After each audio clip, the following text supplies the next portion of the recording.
Ay, magiging mainit daw po ang ilang bahagi ng Pilipinas ngayong araw na ito. May karagdagang impormasyon tayong kukunin mula kay Kaobet Madrina. Kaobet, good morning.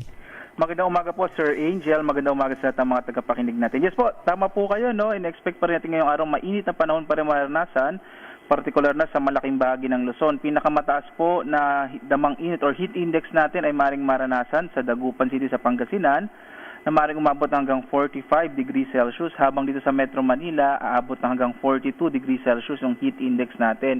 Bagamat palapit na nga tayo sa panahon ng tag-ulan, possible po by next week or 2 weeks from now, ay asahan pa rin natin nga itong mainit na panahon. At maulap na kalangitan naman na mas malaking tsansa ng mga pag-ulan ang maaaring maranasan sa Palawan, Western Visayas, Zamboanga Peninsula, na dulot ito ng Intertropical Convergence Zone or ITCZ. At kagaya nga po ng binanggit ko, kahit na mainit na panahon pa rin yung mararanasan, ay in-expect natin ang mga thunderstorm sa hapon hanggang sa gabi, lalo na papunta na tayo sa panahon ng tag-ulan.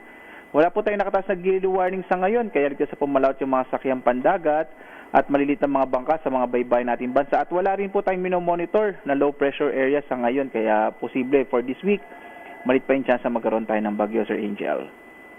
At yan po ang lagay natin panahon mula sa Pag-asa Weather Forecasting Center, Obet Badrina. Magandang umaga po. Kaobet, hindi to sa Pilipinas, outside of Parano, ha? Ano nangyayari sa Thailand? Ba't lubog yung kanilang malaking bahagi ng Thailand, pati Vietnam, na threatened kayo ng mga pagbaha? Opo, possible po, no. Actually po, during this time, meron, mas familiar kasi tayo sa tinatawag na southwest monsoon o habagat. Meron pa pong isang monsoon din, actually bahagi rin ito nung tinatawag na Asian monsoon, no?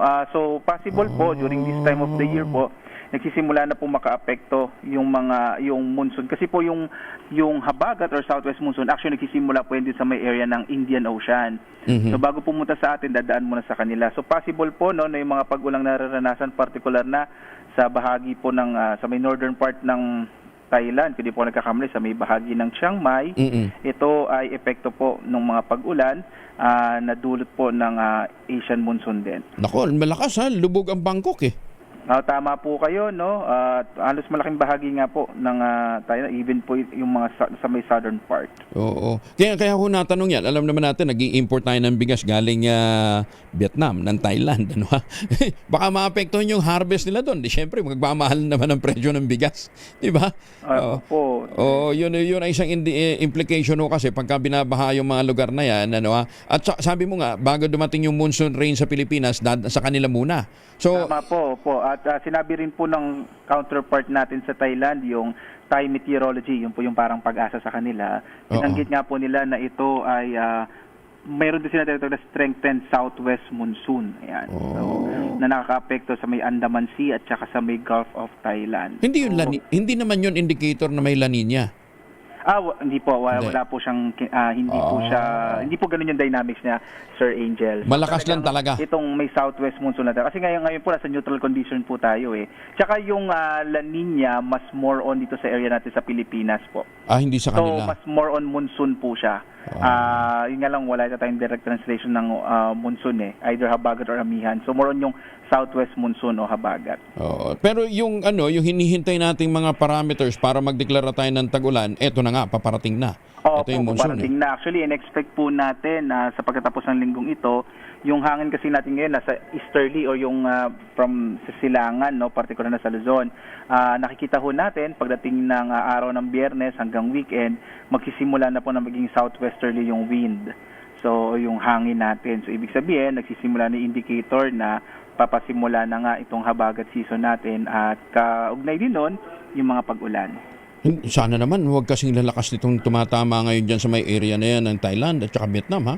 Sana nga po, tama po kayo. Oo, kasi kung hindi, mapiperwisyo na naman tayo, ano ha? Opening pa naman ang classes ng June. Tama po. Binalik ng June ang opening ng classes, kaya naku. Pero dito sa atin, towards the weekend, anong inaasahan natin na weather outlook? Actually, possible po na itong western section ng Luzon, so yung area natin ng Zambales, Bataan, even some parts of Metro Manila, at yung area ng Palawan, dahil nga po sa magiging southwesterly na o yung hangin nagmumula na sa dito po sa may Timog Kanluran or southwest ay possible po na magiging maulap or mas malaking tsansa ng mga pag-ulan dun sa nabanggit kong area. Ay, nako siya. Sige, i-ready nyo na inyong mga pananggalang, mga bota. Kasi alam naman natin, pagbaha, leptospirosis na naman ang kasunod yan, di ba? Tama po. Oo, tsaka iba't ibang masakit sa ano. Dalasan na ho natin ang pag-inom ho ng vitamin C para ma-boost po yung ating immunity. Ano? Pero syempre, kinakailangan ng iba yung pag-iingat. Pero today, Kaobet, patuloy yung mataas na init, damang init sa ilang bahagi ng kapuluan, ano? Opo, in-expect pa rin natin yan, Sir Angel. Okay, Kaobet, maraming salamat. Ingat po kayo. Magandang umaga. Magandang umaga po. Ay, teka muna. Hindi ka kasama sa Subic? Kaobet? Yes po, sir. Hindi ka sumama sa Subic? Oo, hindi po ako kasama. Kailangan po may taong bahay. Ganun ba? Kami po yung, kailangan may maiwan pong forecaster. Kami po yung naiwan na Kayo forecaster. yung naiwan. Ayan, siya. Sige, ingat ha. Maraming salamat. Maraming salamat po. Si Kaobet Badrina mula po sa Pag-asa. Maganda